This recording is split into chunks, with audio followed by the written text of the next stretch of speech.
की पावर -1। अब इसी प्रकार से अगर हम RHS में देखें, राइट हैंड साइड में अगर हम वीमा देखें तो देखें RHS में क्या है, U प्लस AT, जहाँ पे U क्या है, पिंड का प्रारंभिक वेग। ठीक है, तो U, पहले हम U की विमा निकाल लेते हैं। देखिए पहले हम लोग U की विमा निकाल लेते हैं। U क्या है, प्रारंभिक वेग, तो प्रारंभिक वेग की विमा हो जाए, तो प्रारंभिक वेग है, और प्रारंभिक वेग की विमा जिस तरीके से हमने अंतिम वेग की विमा निकाली वही हो जाएगी L T की पावर -1। ठीक है, U की विमा निकाल दी। उसके साथ साथ ही A क्या है, पिंड का त्वरण है। त्वरण की विमा भी हम जानते हैं, वेग परिवर्तन की दर, तो वहां से हम निकालेंगे तो त्वरण की विमा आ जाएगी L T की पावर -2। और इसके साथ साथ समय है, T है समय, और समय की विमा हो गई T। ठीक है, तो जो जो विमाएं हमने प्राप्त की हैं इसको यदि हम समीकरण में रख देंगे U प्लस AT में, तो हमको U प्लस AT की विमा प्राप्त हो जाएगी। ठीक है, तो देखिए U की विमा है L T की पावर -1 प्लस त्वरण की विमा है L T की पावर -2 इंटू ये हो जाएगा T, अगर कुछ नहीं तो मतलब पावर 1। ठीक है, तो अब देखिए ये हो जाएगा L T की पावर -1 प्लस L T की पावर -2, अब बेस से में तो पावर जुड़ जाएंगी तो +1 हो जाएगा। ठीक है, इसके बाद अगर हम इसको सॉल्व करेंगे देखिए तो यह आ जाएगा L T की पावर -1 प्लस L T की पावर -2, सॉरी L T की पावर -1। ठीक है, क्योंकि -2 + 1 है तो मतलब घट जाएगा और चिन्ह बड़े अंक का आएगा। ठीक है, तो यहाँ से आ जाएगा 2L T की पावर -1। टू की चूँकि जो 2 है वो तो आंकिक मान है, न्यूमेरिकल वैल्यू है, और जो आंकिक मान होता है वो क्या है, विमाहीन राशि है,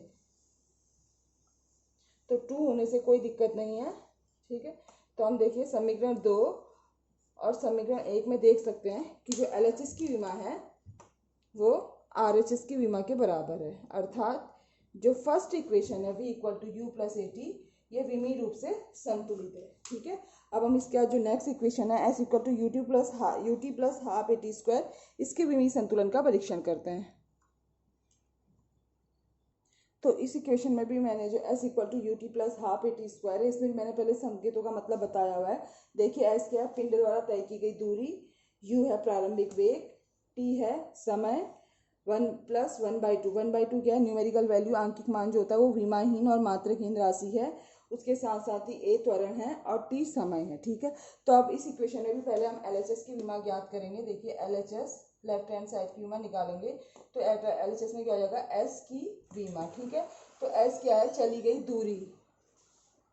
तो s क्या है, पिंड द्वारा तय की गई दूरी, और दूरी क्या है मतलब लंबाई हो गई, लेंथ ही मेजर करते हैं उसमें, तो s की विमा हो जाएगी l। ठीक है, तो ये LHS की विमा तो हमने सिंपल निकाल दी।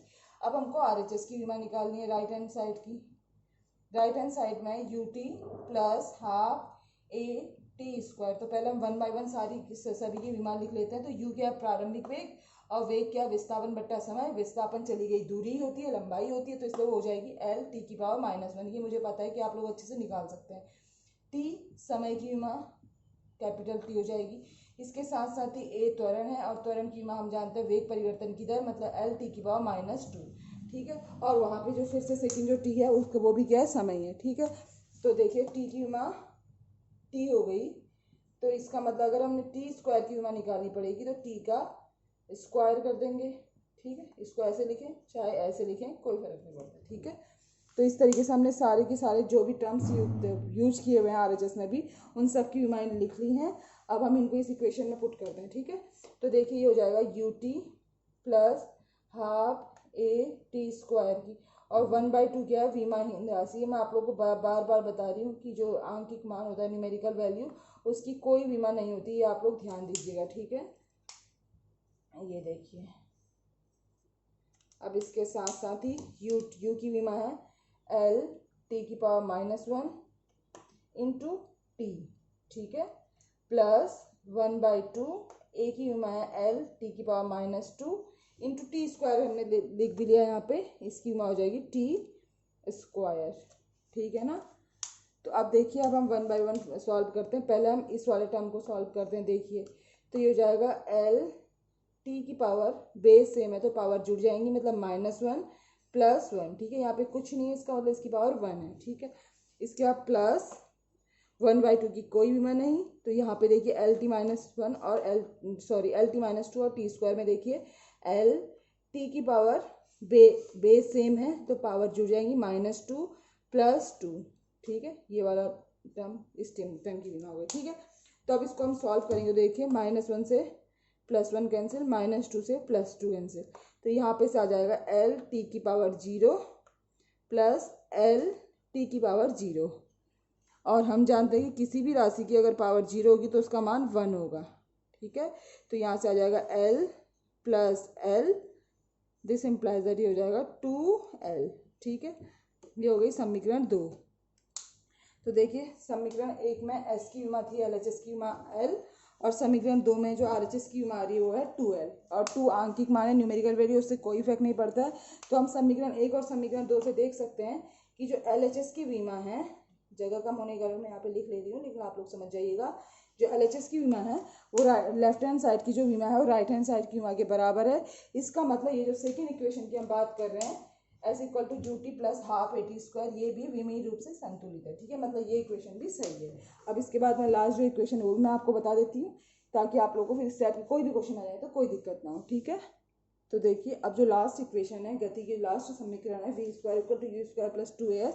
अब इस इक्वेशन की भी हमने विमीय सत्यता की जांच करनी है, मतलब यह इक्वेशन भी विमीय रूप से संतुलित है अथवा नहीं, इसका परीक्षण करना है। तो देखिए इसमें भी मैंने संकेत कौन कौन से प्रयुक्त किए गए हैं वो लिखा हुआ है कि जो v है वो पिंड का अंतिम वेग है, u पिंड का प्रारंभिक वेग है, 2 आंकिक मान है जिसकी ना कोई विमा होती है ना कोई मात्रक होता है, और a त्वरण है, s दूरी है। ठीक है, 2 ये हमेशा याद रखेगा कि जो आंकिक मान है वो विमाहीन राशि है।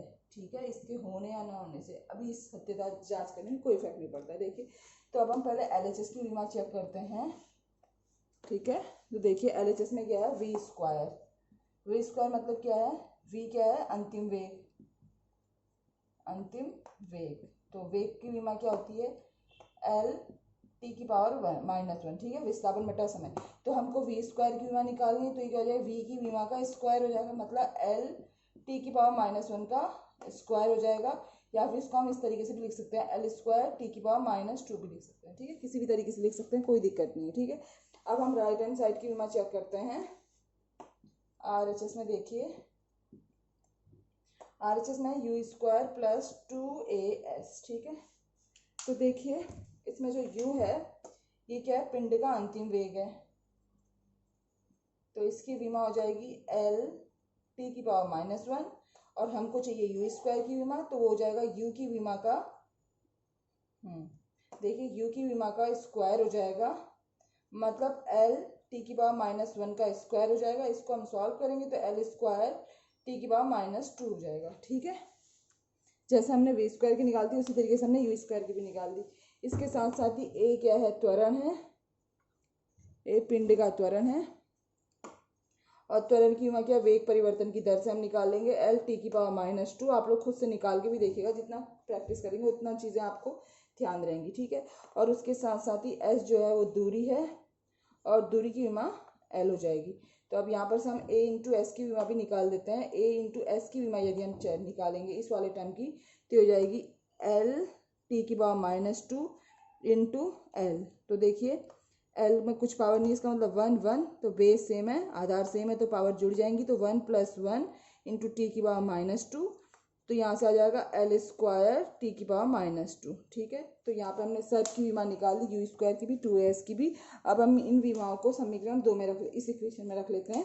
तो देखिए यू स्क्वायर प्लस 2as की यदि हम विमा निकालेंगे, तो यू स्क्वायर की विमा यहाँ पे निकाली कि हमने एल स्क्वायर टी की पावर -2 प्लस 2as की विमा भी देखिए, a इंटू एस की विमा निकाली कि हमने ये, तो ये हमने रख दिया एल स्क्वायर टी की पावर -2। तो हमने क्या किया, यू स्क्वायर की हमने यहाँ पे निकाली थी, ए इंटू एस की हमने यहाँ पे निकाली, दोनों मानों को हमने इस इक्वेशन में रख दिया। तो ये आ जाएगा, देखिए क्योंकि एल स्क्वायर टी की power -2 plus 2 into L square T की पावर -2, तो इसको सॉल्व करेंगे तो आ जाएगा 3 एल स्क्वायर टी की पावर -2, ठीक है। जो 3 है ये क्या है, आंकिक मान है, मतलब ये क्या है, विमाहीन राशि है, ठीक है, विमाहीन राशि।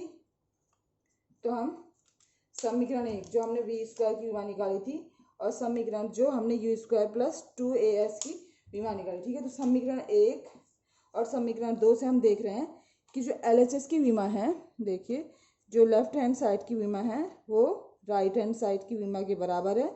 यहाँ पे आप लोग देख भी सकते हैं, वी स्क्वायर की विमा भी एल स्क्वायर टी की पावर -2 आई है, और साथ ही साथ यू स्क्वायर प्लस 2as की जो विमा है वो भी एल स्क्वायर टी की पावर -2 आई। हालांकि 3 भी है, बट वो आंकिक मान है, तो उसके होने से विमाओं के परीक्षण में कोई भी इफेक्ट नहीं पड़ता है, ठीक है। तो इस कैलकुलेशन से भी हम देख रहे हैं कि जो तीसरी इक्वेशन है, गति का जो तीसरी समीकरण है, v square equal to u square plus 2as, वो भी विमीय रूप से संतुलित है, ठीक है। तो सिंपल तरीके से आपने पहले LHS की विमा ज्ञात करनी है, RHS की विमा ज्ञात करनी है, और जो भी समीकरण में संकेत प्रयोग किए गए उनका मतलब हमको पता होना चाहिए कि वेग है, त्वरण है, समय है या दूरी है, बस उनकी विमाएं लिख के हमने सारा कैलकुलेशन करना। और LHS और RHS की विमा यदि सही आ जाती है तो वह इक्वेशन विमीय रूप से संतुलित है, ठीक है। Thank you. इसके बाद नेक्स्ट वीडियो में हम इसका नेक्स्ट उपयोग पढ़ेंगे, ठीक है। Thank you.